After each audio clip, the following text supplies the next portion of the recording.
नमस्कार। प्लांटेक्स पर आपका स्वागत है और हमेशा की आपसे निवेदन है प्लांटेक्स को सब्सक्राइब करें, बेल आइकन जरूर दबाएं, हमारे वीडियोस को लाइक करें, फ्रेंड्स एंड फैमिली के साथ जरूर शेयर किया करें।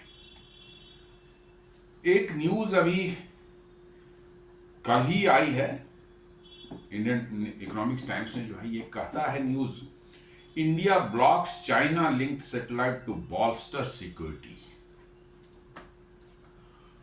थोड़ा सा वर्डिंग थोड़ा कंफ्यूजिंग है। तो शुरू में तो लगा कि भाई भारत ने चाइना के सैटेलाइट का भारत में बिल्कुल उसका जो है सिग्नल विग्नल सारा कुछ ब्लॉक कर दिया। कोई आम आदमी यही समझ सकता है, जो कि नहीं, नॉर्मली नहीं हो सकता।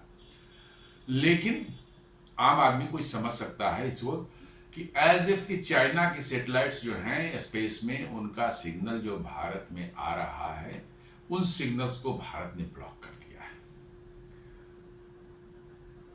लेकिन बात वैसी नहीं है। दरअसल बात यह है कि चाइना के सैटेलाइट्स जो है इंडिया में के कुछ ब्रॉडकास्टर्स जो अपने टेलीविजन चैनल्स या ओटीटी चैनल्स के लिए जो इस्तेमाल कर रहे थे, उन सैटेलाइट के इस्तेमाल को ब्लॉक कर दिया गया है। मतलब उनको इंस्ट्रक्शन दे दिया गया है कि भाई अब आप चाइनीज सैटेलाइट्स को इस्तेमाल नहीं कर सकते, they are not in the list of trusted source, इसलिए आप अपने ऑपरेशंस वहां से शिफ्ट करें। और शिफ्ट करके कि या तो इंडियन सैटेलाइट पर आए या जो ट्रस्टेड सोर्स के लिस्ट हैं, जो ट्रस्टेड पार्टनर्स हैं स्पेस एसेट्स में, हमारे जो भारत के दूसरे देशों के भी सैटेलाइट्स हैं, इंटेल सेट के सैटेलाइट होते हैं, आप उस पर स्विच ओवर करें। और इसमें बहुत से हमारे ब्रॉडकास्टर हैं जो चाइनीज सैटेलाइट्स अभी तक इस्तेमाल कर रहे थे, उनको थोड़ा सा इससे धक्का लगेगा, उनको उनके कॉस्ट थोड़े बढ़ जाएंगे। चाइनीज सैटेलाइट सस्ते पड़ते थे इसलिए उनके पास जाते थे, उनके पास कैपेसिटी भी काफ़ी होती थी, तो ये उनका इस्तेमाल करें। लेकिन भारत सरकार ने उसको एक राष्ट्रीय सुरक्षा के लिए खतरा माना है और इसलिए भारत सरकार ने उनको इंस्ट्रक्शन दिया कि भाई 31 मार्च 2026 तक जो है आप अपने ऑपरेशंस जो हैं उन चाइनीज सैटेलाइट से जो है शिफ्ट कर लें। भारतीय सैटेलाइट्स भी हैं, GSAT-30, GSAT-17 वगैरह, आप उस पर शिफ्ट कर लें, या तो इंटेल सेट के सैटेलाइट या कोई और देशों के सैटेलाइट। बहुत से सैटेलाइट्स हैं जो आपको जो है कमर्शियली वायबल लगते हैं, जो भारत के ट्रस्टेड सोर्स में हैं, आप उनका इस्तेमाल करें, न कि चाइनीज सैटेलाइट्स का, because they can decipher the information. वो डिजिटल जो एक इंटेलिजेंस गैदरिंग का उन्होंने बना लिया है एक टूल जो है दुनिया में हर चीज को, चाहे सीसीटीवी कैमरा हो, सैटेलाइट हो, कुछ भी हो, मोबाइल फोन हो, एनीथिंग जो है चाइनीज जो है उसको एक डिजिटल इंटेलिजेंस गैदरिंग टूल में कन्वर्ट कर देते हैं और सारी दुनिया इसी से डर रही है। और उसी कड़ी में जो है ये भी एक स्टेप लिया गया है कि चाइनीज सैटेलाइट्स भी हमें नहीं यूज करना है। और बात सही है, बिल्कुल सही है।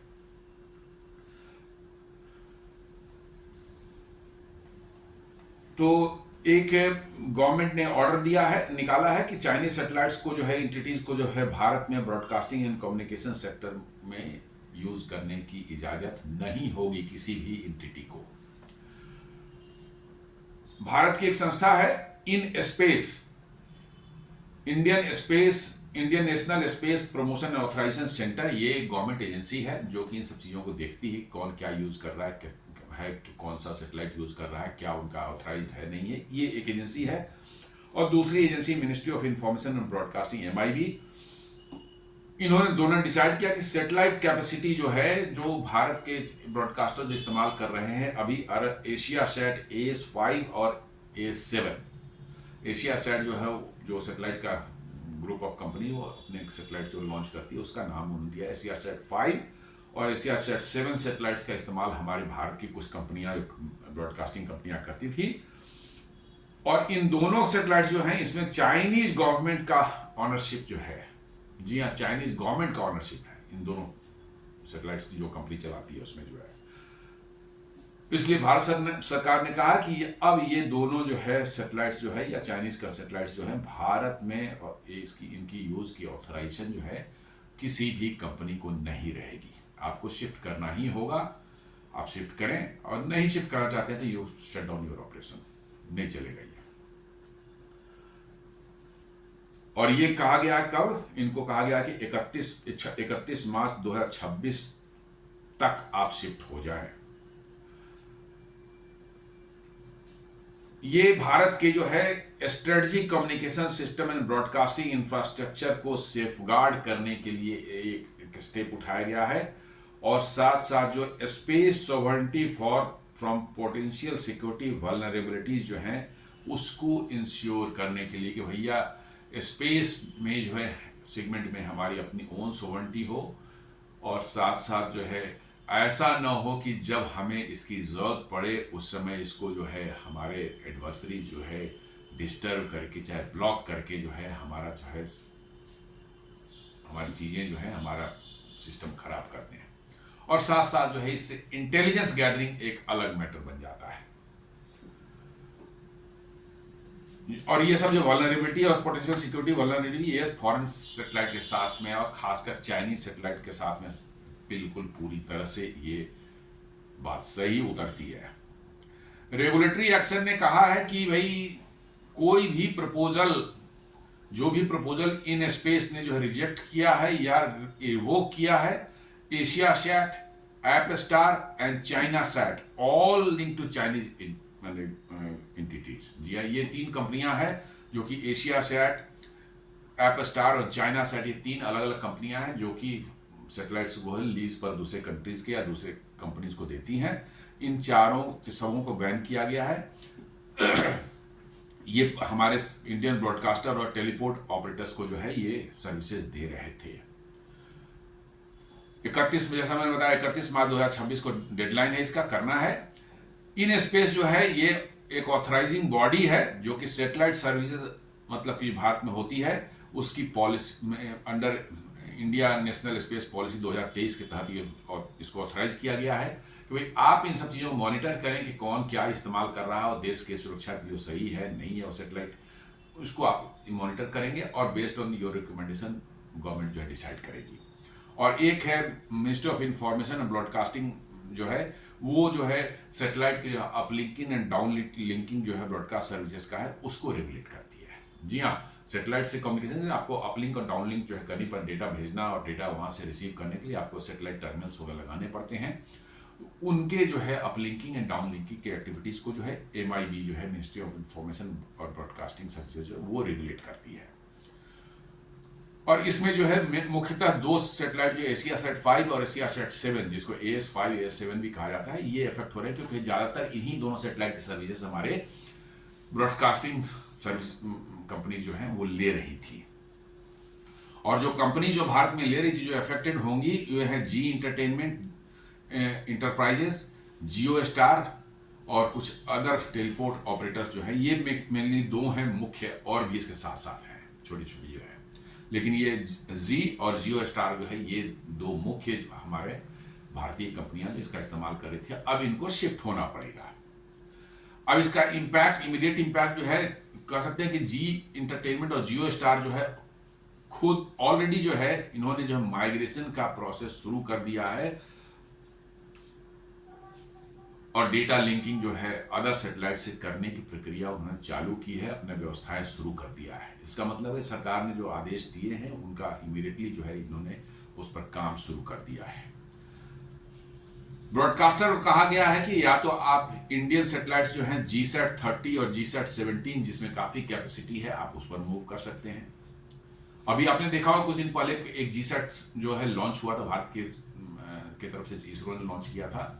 परहैप्स उसका जो है वो GSAT 7 का रिप्लेसमेंट था, परहैप्स शायद रिप्लेसमेंट था या GSAT 17 का ही रिप्लेसमेंट, किसी पुराने सैटेलाइट जिसकी लाइफ ओवर हो गई थी उसका रिप्लेसमेंट था। अभी जस्ट हार्डली 4-5 डेज बैक जो है हुआ है लॉन्च हुआ था।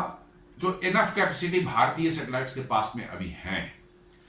हाँ, ये हम कह सकते हैं कि आज से 10, 20, 15 साल पहले जो है हमारे सैटेलाइट्स की में उतनी कैपेसिटी नहीं थी या फुल थे, चोक थे, क्योंकि बहुत से ब्रॉडकास्टिंग कंपनियां इंडिया में आ चुकी थी, उतनी कैपेसिटी नहीं थी तो ये चाइनीज या अदर कंट्रीज के पास जाते। बट आज भारत के पास में जो है इनफ कैपेसिटी हो चुकी है और मुझे लगता है कि ये इसलिए इनको कहा गया कि आप GSAT और G30 या GSAT 17 पर शिफ्ट कर सकते हैं, या ग्लोबल जो कंपनियां हैं ऑपरेटर्स जो हैं लाइक इंटेलसैट, जहां इंटेलसैट एक कंसोर्टियम है, ग्लोबल कंसोर्टियम है जो कि दुनिया भर में सैटेलाइट सर्विस प्रोवाइड करती है और उसके सदस्य हैं, भारत में उसका सदस्य है, बहुत से देश सदस्य हैं। एक मतलब कि जो है कोई किसी कंट्री द्वारा कंट्रोल नहीं है, ये किसी देश का नहीं है, इसलिए जो उसको भरोसा कर सकते हैं कि भैया वो ये सब धंधा नहीं करेगा, स्पाइंग स्पाइंग उनका काम ही है पूरी दुनिया में ग्लोबली जो है आपको सैटेलाइट सर्विस प्रोवाइड करना। हम लोग पहले उसका इस्तेमाल करते थे, जब तक हमारे पास सैटेलाइट नहीं थी तो हम लोग इस्तेमाल करते थे। टेलीपोर्ट ऑपरेटर्स जो है उनको जरूरत पड़ेगी क्या, अपलिंक एंड डाउनलिंक जो है चेंज जो है उनको बदलना पड़ेगा, थोड़ा सा उनको अपने जो है डायरेक्शन चेंज करने पड़ेगा अपने एंटेना के, और साथ साथ जो है बैंडविड्थ रीनिगोशिएट करना पड़ेगा। जी हाँ, हर सेटेलाइट अलग अलग बैंडविड्थ पर चलती है, अलग अलग फ्रीक्वेंसी पर चलती हैं, तो आपको अलग दूसरी फ्रीक्वेंसी तो शायद सरकार से जो आपको चेंज करना पड़ेगा कि आप इसका इस्तेमाल कर रहे थे इस फ्रीक्वेंसी का, आपको दूसरी फ्रीक्वेंसी में शिफ्ट करना। सरकार हमें लगता है कि इंस्ट्रक्शन दे रही है तो देने में कोई दिक्कत नहीं करेगी। और ये बैंडविड्थ वगैरह कॉन्ट्रैक्ट जो है ये थोड़ा सा इसमें चेंज हो सकता है, leading to temporary service disruption and additional cost. यहाँ एडिशनल कॉस्ट थोड़ी तो लगेगी, आपको माइग्रेट कर रहे हैं तो कुछ नए इक्विपमेंट्स भी लगाने पड़ेंगे, कुछ मॉडल्स लगाने पड़ेंगे, थोड़ा सा आप रीनिगोशिएट करेंगे, आप किसी दूसरे कंपनी से ट्रांसपॉन्डर हायर करने का निगोशिएट करेंगे, तो उनको पता है भैया चाइनीज सेटेलाइट अब ये ले नहीं सकते, तो निश्चित रूप से वो अपनी थोड़ी प्राइसेस बढ़ा सकते हैं। ये सब चीज़ें हो सकती है। कंज्यूमर्स को कोई फर्क पड़ने वाला नहीं है यदि कंपनियां जो 31 मार्च तक जो है 31 मार्च 2026 तक जो है माइग्रेट कर लेते सक्सेसफुली, तक कंज्यूमर को तो पता भी नहीं चलेगा। लेकिन हाँ नहीं माइग्रेट कर पाए तो उनकी सर्विसेज बंद हो जाएंगी। This is true. भारत ने जो है एक ट्रस्टेड सोर्स का एक सिस्टम इंप्लीमेंट किया है जिसमें कि ऑल क्रिटिकल इंफ्रास्ट्रक्चर है, टेलीकॉम, क्लाउड कंप्यूटिंग एंड और उसमें सैटेलाइट नेटवर्क को भी जोड़ा गया है। ये सब ट्रस्टेड सोर्स से आने चाहिए। ये भारत सरकार ने एक बनाया है फ्रेमवर्क। उस ट्रस्टेड सोर्स में फॉरेन कंसर्न सैटेलाइट्स ये जो है भारतीय डेटा को जो है फॉरेन इंटेलिजेंस एजेंसीज को दे सकती हैं, या मतलब कि साइबर वल्नरेबिलिटी क्रिएट कर सकती है हमारे देश में। इसलिए ये जो है इसको जो है ट्रस्टेड सोर्स से हमको लेना है सैटेलाइट सर्विसेज भी जो है। एशिया सेट जो है जिसका इस्तेमाल AS5 AS7 का जो इस्तेमाल हो रहा था, इसको ये चाइनीज गवर्नमेंट का इसमें स्टेक है, और एक सिटी ग्रुप करके वहां पर है वो चाइना का, उसका इन्वेस्टमेंट इसमें है, और सिटी ग्रुप में जो है चाइनीज गवर्नमेंट का बहुत बड़ा इन्वेस्टमेंट है। तो इसका मतलब है ये एसैट के जो सैटेलाइट्स हैं उस पर चाइनीज गवर्नमेंट का इन्फ्लुएंस है बहुत तगड़े तरीके से। चाइनीज गवर्नमेंट जो चाहे करवा सकते हैं, और इसलिए जो है भारत में बहुत सी चाइनीज कंपनियां, बहुत सी चाइनीज ऐप्स जो है बैन कर दिए गए थे गलवान इंसिडेंट के बाद में जो है। स्पेस सोवरेनिटी और सेल्फ रिलायंट की बात करें तो आप देखेंगे कि भारत ने जो नेशनल स्पेस पॉलिसी 2023 में बनाई थी, और इन स्पेस गाइडलाइंस जो है उन्होंने बनाया था 2024 में, जो कि प्रायोरिटाइज करती हैं domestic control over space assets. वो प्रायोरिटाइज करती है भैया भारत में as far as possible domestic space assets जो हैं, जो इसरो छोड़े गए सैटेलाइट्स हैं, उसी का इस्तेमाल हमारी कंपनियां करें। ये प्रायोरिटी, और कम्युनिकेशन के लिए भी जो, जी हाँ, रिमोट एरियाज में जो हम लोग कम्युनिकेशन प्रोवाइड करते हैं, हमारे आर्मी यूज़ करती है, हमारे और भी एजेंसी जो है BSNL इस्तेमाल करती है, जियो और ये सब भी इस्तेमाल करते हैं। उन सबको कहा गया कि भैया आप चाइनीज सैटेलाइट पर नहीं जाएंगे, आप जाएंगे किस पर, भारतीय सैटेलाइट पर, या किसी ट्रस्टेड सोर्स लाइक इंटेलसैट, उनसे आप कर सकते हैं। ये इनकरेज करता है आपको जो है इंडिया और allied operators to handle all strategic space based services. जी हाँ, सारे स्पेस बेस्ड सर्विस या तो भारतीय हों, चाहे भारत के एलाइज जो हैं ट्रस्टेड पार्टनर्स हो, वो हमारे सारी सर्विस को हैंडल करें, ये इंश्योर करना है। इन स्पेस अथॉरिटी जो है ये है बनाए गए डिपार्टमेंट ऑफ स्पेस के अंदर में है। इसको इंपावर किया गया है कि satellite operators both Indian and foreign उसको जो है मॉनिटर करना है, उस पर नजर रखनी है, और इट कैन रिजेक्ट और withdraw permission on grounds of on national security and foreign policy. जी हाँ, इसको देखते रहना है कि भाई किसका किसका सर्विस इस्तेमाल हो रहा है, किन सैटेलाइट्स का इस्तेमाल हो रहा है, किन एजेंसीज के सैटेलाइट इस्तेमाल हो रहे हैं। कहीं पर भी शक हो तो उनका जो है विड्रॉ कर ले सकती है परमिशन कि नहीं, इनकी सर्विस भारत में नहीं चलेगी, हटाइए इनको। इसके लिए इनको बनाया गया है, ये मॉनिटरिंग एजेंसी है। और मिनिस्ट्री ऑफ इंफॉर्मेशन ब्रॉडकास्टिंग जो है वो कंट्रोल करती है, रेगुलेट करती है, अपलिंक एंड डाउनलाइन गाइडलाइंस देती है। जो सेटेलाइट स्टेशन हम लोग लगाते हैं बड़े बड़े जो है, जो कि डेटा ऊपर सेटेलाइट भेजता है, वहाँ से डेटा आती है, उसको रिसीव किया जाता है कई जगहों पर। इसकी गाइडलाइंस कैसे होगा, उसमें क्या क्या प्रिकॉशंस रखने हैं, कैसे नेशनल सिक्योरिटी को जो है पैरामाउंट इंटरेस्ट हमारा है उसका ध्यान रखना है, इन सब चीज़ों का जो है गाइडलाइन जो है ये देता है MIB। और ये मैकेनिज्म जो कहता है कि कोई भी फॉरेन सेटेलाइट हो और जो जिसका इस्तेमाल भारत में ब्रॉडकास्टिंग के लिए हो सकता है, उनको इन स्पेस का जो है ऑथराइजेशन मिलेगा तभी इस्तेमाल हो सकते हैं। जी हाँ, क्योंकि वही वॉचडॉग है, वही इस पर जो है नजर रखने वाला मॉनिटरिंग एजेंसी है, तो वो ऑथराइज करेगा तभी भारत में उसका इस्तेमाल संभव है। और रिन्यूअल्स जो है उनका कंडीशनल है, जब तक वो सिक्योरिटी रिक्वायरमेंट मीट नहीं करते, ऑनरशिप ट्रांसपेरेंसी स्टैंडर्ड्स को नहीं मेंटेन करते, तब तक जो है उनको नहीं मिल सकता रिन्यूअल। रिन्यूअल के लिए भी इन सब चीज़ों का मेंटेन का, ऐसा नहीं कि एक बार मिल गया तो चलते रहेगा, नहीं, वो रिन्यू करना है बार बार, और आपको कुछ स्टैंडर्ड्स जो इन्होंने बनाए हैं उनको मीट करना पड़ेगा। ये फ्रेमवर्क जो है बेसिकली इनेबल किया गया है to legally block Chinese linked satellites from providing services to Indian entities. जी हाँ, हालांकि चाइनीज का नाम नहीं लिया गया है इसको फ्रेमवर्क बनाने में, लेकिन इससे लगता ऐसा है कि चाइनीज को इस मार्केट से बिल्कुल आउट कर देने के लिए जो है ये पूरी तरह से तैयार किया गया है। सैटेलाइट जो हम लोग ने है उनमें कैपेसिटी कंस्ट्रेंट्स कभी कभी रहती है, हालांकि अभी नहीं है, पहले हुआ करती थी, आज से 5-7 साल पहले जो हुआ करती थी, हमारे जितने सैटेलाइट वो बिल्कुल चोक्ड रहते थे, पूरी तरह से फुली ऑक्युपाइड रहते थे, तो उसमें कैपेसिटी कंस्ट्रेंट्स रहती थी, channels requirement, compatible frequency and coverage footprints जो है इन सबों का के कंस्ट्रेंट्स रहते थे, जिसके कारण हमारे ब्रॉडकास्टर्स को जो है बाहर की सैटेलाइट्स की तरफ जाना पड़ता था। और बाहर के सैटेलाइट थोड़े सस्ते, प्रकाश का चाइनीज जो है वो काफ़ी सस्ते देते थे, ये भी एक अट्रैक्शन उनका था।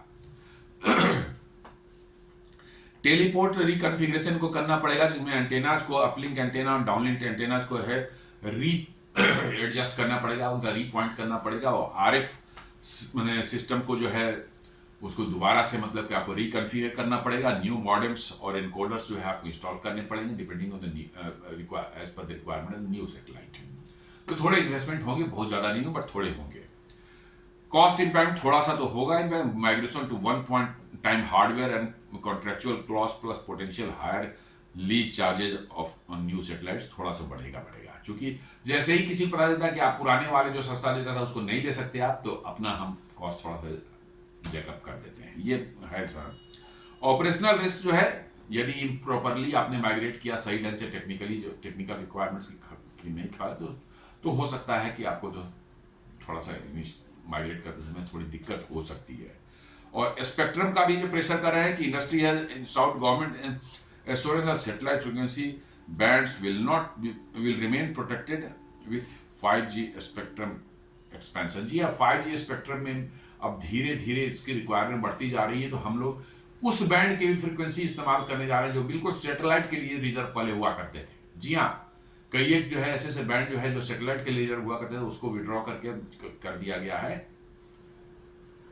इसके लिए, क्या कहते हैं, 5G के लिए। तो जो ऑपरेटर्स हैं वो करें भाई, इसको सरकार इंश्योर करे कि ऐसा ना हो कि आज हमने वो फ्रीक्वेंसी को मिला और कुछ सालों के बाद सरकार के नहीं अब ये विड्रॉ होता है, ये तो 5G में इस्तेमाल होगा, आप जाइए दूसरे किसी बैंड पर जाइए। तो कंपनियां करें कि सरकार इसका ध्यान रखे, मुझे लगता है सरकार डेफिनेटली इसका जो है ख्याल रखेगी। अब इंडस्ट्री रिस्पॉन्स, न्यू अपॉर्चुनिटी जो है, जैसे इंडिया के GSAT ये जो माइग्रेशन जो है ऑलरेडी GSAT 30 और GSAT 17 और इंटेलसेट पर ये करने वाले हैं। GSAT 30 और GSAT 17 जो है इसरो का सैटेलाइट है, काफ़ी इसमें कैपेसिटी है, इसलिए पर जाएंगे, और हो सकता है कुछ इंटेलसेट पर भी जाएं, डिपेंडिंग ऑन द कॉस्ट और डिपेंडिंग ऑन द लॉजिस्टिक्स, जो सारी चीज़ें इसके है। डोमेस्टिक बूस्ट जो है इसमें मिल सकता है, भारत की कंपनियां जो इसरो है, आपको जो है अंतरिक्ष कॉर्पोरेशन है, इनको नया बिजनेस मिल सकता है, इनका बिजनेस बढ़ सकता है, इसलिए डोमेस्टिक सैटेलाइट कंपनियों को जो है इससे जो है फायदा होने वाला है। प्राइवेट सेक्टर ग्रोथ भी हो सकता है, कुछ और कंपनियां जो है जियो स्पेस एंड भारत सैट जो है ये हो सकता है कि अब अपने ओन सैटेलाइट लॉन्च करवाएं, ताकि इनको भी इस्तेमाल करना है। और भारत में जो कि कंपनियां अब भारतीय सैटेलाइट को इसे इस्तेमाल करेंगी, तो शायद इसमें जो है बूस्ट आ जाए कि ये प्राइवेट कंपनियां भी कहें भाई चलो हम भी अपना सैटेलाइट बनवा कर लॉन्च करते हैं और हम उसको ऑपरेट करेंगे और सर्विसेज देंगे। ऐसी संभावना है, इससे जो भारत के अंदर में जो है एक्टिविटी बढ़ सकती है, जॉब्स क्रिएट हो सकते हैं। और साथ साथ जो है कुछ कंपनियां भारत के हो सकता है कि इंडियन ब्रॉडकास्टिंग के लिए जो इंडियन कॉन्स्टलेशन सैटेलाइट्स का भी लॉन्च कर सकते हैं, ये पॉसिबल है, ऐसा संभव है। For broadcasting reducing dependence on foreign capacity all together. जी हाँ, बड़े बड़े कुछ सैटेलाइट, 2-4 सैटेलाइट कॉन्स्टलेशन एक साथ लॉन्च कर दिया जाए तो पूरी तरह से फॉरेन सैटेलाइट्स पर डिपेंडेंसी हमारी खत्म हो जाएगी। तो ये सारी चीजें फायदे भी हैं, इसके थोड़ा सा नुकसान तो कुछ नहीं है, लेकिन हाँ कंपनियों को थोड़ा कॉस्ट ज्यादा लग सकता है। जो इस्तेमाल कर रहे हैं चाइनीज सैटेलाइट, उनको थोड़ा सा कॉस्ट ज्यादा लग सकता है, ये संभव है। लेकिन ऐसे तो फायदा ही है भारत के लिए जो है। बेसिकली ये एक कह सकते हैं कि इंडिया चाइना का स्ट्रेटेजिक डीकपलिंग भारत करना चाह रहा है। आपने देखा हो कैसे जो है हुआवे और जेटी जैसी टेलीकॉम कंपनियों को भारत ने पूरी तरह से बैन कर दिया है। बहुत से 200-250 से ऊपर जो है चाइनीज एप्स इंडिया में पूरी तरह से बैन है, क्योंकि सिक्योरिटी कंसर्न उनके साथ में है। इसलिए जो भारत ने पूरी तरह से बैन कर दिया है, हार्डवेयर भी और एप्स भी सब कुछ बैन कर रखा है। और सैटेलाइट भी अब उनका आपने ब्लॉक कर दिया। इस कंपनी की एक स्ट्रेटजिक ऑटोनॉमी की आपने सिग्नलिंग दे दी है कि भैया ये सब नहीं चलेगा, आप रखिए अपना सब चीजें, इस सब चीजों में हम आप पर नहीं भरोसा करें। ठीक है, ट्रेड हमारा चल रहा है, आपसे स्टील ले लेंगे, एल्युमिनियम ले लेंगे, हम भी यहाँ से आपको कुछ बेच देंगे, कपड़े बेच देंगे, खाने पीने के सामान बेच देंगे, सब चलेगा। लेकिन ये स्ट्रेटेजिक चीजें हैं, इनमें कॉम्प्रोमाइज नहीं है, बिल्कुल नहीं होगा। ग्लोबल सैटेलाइट मार्केट में भी चाइना को जो है थोड़ा धक्का लग सकता है कि भारत ये बैन कर रहा है, तो और चूंकि चाइना पर ऐसे ही शक सारी दुनिया को रहता है, तो चाइनीज सैटेलाइट का इस्तेमाल और देशों में भी बैन होने की संभावना है। इससे चाइनीज सैटेलाइट ऑपरेट करने वाली कंपनियां जो उनको धक्का लग सकता है। वेस्टर्न और इंडियन ऑपरेटर्स जो हैं इनको मार्केट शेयर गेन करने में फायदा मिलने वाला है इससे, और ये अच्छा ही है कि ताकि चाइना लिंक सैटेलाइट जो है उनसे आप माइग्रेट करके इधर आएंगे तो हमारी कंपनियों को काम मिलेगा, हमारी कंपनियों को ज़्यादा बिजनेस मिलेगा। चाइनीज को धक्का लगता है तो लगे, अपनी डोमेस्टिक कंपनी जो हैं उनको तो फायदा होने वाला है। चाइना को आप देखेंगे, चाइना फैक्टर है। आप सीसीटीवी में देखें, भारत सरकार ने एक बैन किया है कैसे जो है कि भाई सीसीटीवी आप कोई भारत में बना जो कि इंटरनेट से लिंक्ड है, उसको यदि भारत में बेचना है तो पहले उसको सर्टिफिकेशन करना, आपको भारतीय गवर्नमेंट मतलब के एक लैब में उसकी पूरी टेस्टिंग होगी, तभी वो बिक सकती है। जो कि अभी चाइनीज जो है फॉर्म्स जो है हिकविजन और दाहुआ, ये दो है, करीब करीब जो है 30% मार्केट शेयर भारत में सीसीटीवी का कंट्रोल करते हैं। और 80% ऑफ सीसीटीवी कंपोनेंट्स जो हैं, जो बनाते भी हैं भारत में, तो वो 80% कंपोनेंट्स जो है चाइना से आता है। जैसे कि जो है लेंस है, चिप है, फर्मवेयर मॉड्यूल है, ये सब जो है चाइना से ही आती है। तो रिस्क तो है बिल्कुल, इंटरनेट कनेक्टेड है, आपको पता भी नहीं चल रहा है, आपका पूरा इंफॉर्मेशन जा रहा है, कौन आदमी कहाँ गया, किससे मिला, क्या मिला, सारा ये इस्माइल का धंधा करता है। भारत सरकार ने कहा कि नहीं, अब जो भी है अप्रैल 9, 2025 को भारत ने एक जो है एक लॉ बनाया जिसमें कहा न्यू साइबर सिक्योरिटी लॉ जो है, उन्होंने कहा कि इंटरनेट कनेक्टेड सीसीटीवी जितना भी है जो कि इंपोर्टेड हो या इवन डोमेस्टिकली मैन्युफैक्चर्ड हो, जी हाँ, not Chinese company but Bharat की भी कोई कंपनी भी कोई बना रहा हो, उसको जो इंटरनेट से कनेक्टेड वाला मॉडल जो है उसको जो है सारे मॉडल को mandatory security testing and government approved labs में आपको कराना पड़ेगा बिफोर बीइंग सोल्ड। जी हाँ, आप कुछ भी बना रहे हैं, आप उसको गवर्नमेंट कंट्रोल लैब्स में आपको टेस्ट करानी पड़ेगी, उसकी जो है सिक्योरिटी टेस्टिंग करानी पड़ेगी, तभी आप उसको बेच सकते हैं। और सिक्योरिटी टेस्टिंग में जो आपका हार्डवेयर इंस्पेक्शन होगा किया जाएगा, आपका सॉफ्टवेयर फर्मवेयर एनालिसिस की जाएगी, सोर्स कोड रिव्यू जो पूरा किया जाएगा, पूरा सोर्स कोड चेक किया जाएगा, और फैक्ट्री ऑडिट्स भी किया जाएगा वेरिफिकेशन के लिए बीच बीच में जो है। और ये मूव जो है ऑफिशियली जो है कहा तो यही जा रहा है कि cyber security and quality assurance initiative है, बट एक्चुअल में इन प्रैक्टिस जो है एक national security measure driven by concern of Chinese digital spying. जी हाँ, नेशनल सिक्योरिटी कंसर्न एक बना हुआ है कि कैसे चाइना डिजिटल स्पाइंग दुनिया में करने की कोशिश कर रहा है और भारत में भी करेंगे, इसलिए ये सब जो है स्टेप्स लिए गए हैं। तो कह सकते हैं कि अब भारत सरकार ने बहुत अच्छा स्टेप लिया है कि चाइनीज ओरिजिन के जितने सैटेलाइट्स हैं उनका भारत में इस्तेमाल नहीं होगा। सिर्फ भारतीय सैटेलाइट्स या ट्रस्टेड सोर्स जो है पार्टनर्स हैं भारत के जो हैं उनके सैटेलाइट्स जो इस्तेमाल होंगे। और इस पर जितने भी ब्रॉडकास्टिंग कंपनियां भारत की हैं जो चाइनीज सैटेलाइट्स इस्तेमाल करी थी AS5 और AS7, उनको जो है माइग्रेट करना पड़ेगा 31 मार्च 2026 तक, और उनको जो है माइग्रेट करके जो है अपनी सर्विसेज कंटिन्यू रखनी करेंगे। यदि नहीं माइग्रेट करेंगे उनकी सर्विसेज बंद हो जाएंगी। तो ये नेशनल सिक्योरिटी के लिए वाकई एक बहुत अच्छा मैंने स्टेप भारत सरकार ने उठाया है। चाइना को इन सब जितने भी इस तरह के जो बहुत ही क्रिटिकल एरियाज हैं उन एरिया से चाइना को हम जितना दूर रखें उतना ही समझ लीजिए कि हमारा भला होने वाला है। उम्मीद करता हूं दोस्तों हमारे विश्लेषण पसंद आया होगा। हमारे वीडियोस को लाइक करें, फ्रेंड्स एंड फैमिली के साथ शेयर करें, हमारे चैनल को सब्सक्राइब करें और बेल आइकन दबाना बिल्कुल नहीं भूलें। धन्यवाद।